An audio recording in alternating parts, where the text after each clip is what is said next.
Here in Proverbs chapter 14, Solomon is encouraging his son. He's encouraging us right here in verse 7 that we should leave the presence of a fool. Don't even give them time of day.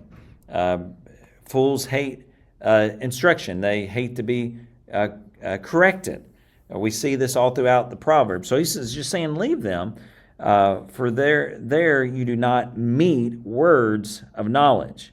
So there's no words of knowledge there. So it's better just to walk away. You're in a disagreement with someone, they're not a believer, you're not going to convince them. Logic, reason, issues of pride and sin are going to come between the conversation. Verse 12. There is a way that seems right to man, but in the end leads to death. There's a way, and it seems right to man, but in the end it leads to death. Man, we have seen this in so many different people. Individuals that, man, they go to the grave with a certain belief, and it seems right to them, but in the end it led to death in relationships, death in their emotional health. But it seemed right to them at the time, but it wasn't godly wisdom. Verse 29.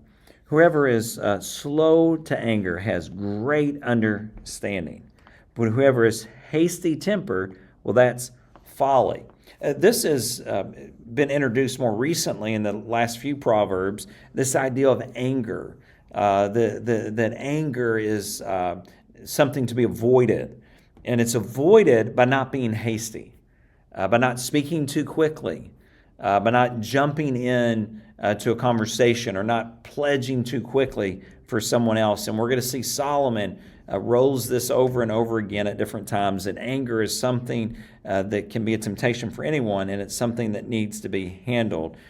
Because anytime you're hasty and you have a temper, it's going to lead to folly and more trouble.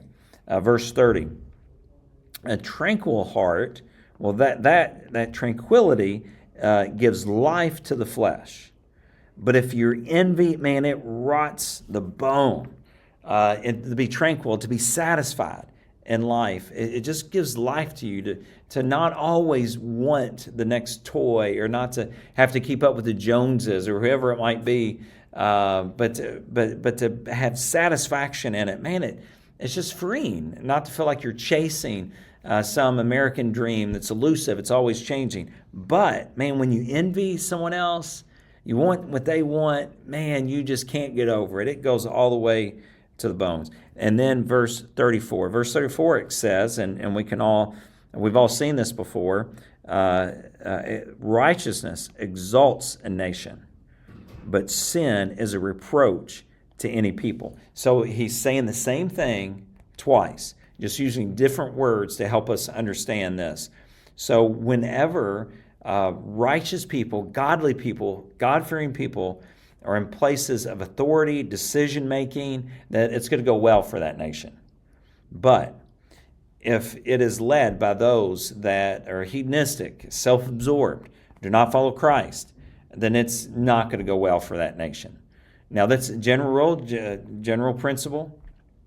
As we think of the United States or whatever country, we've seen this in action so many times.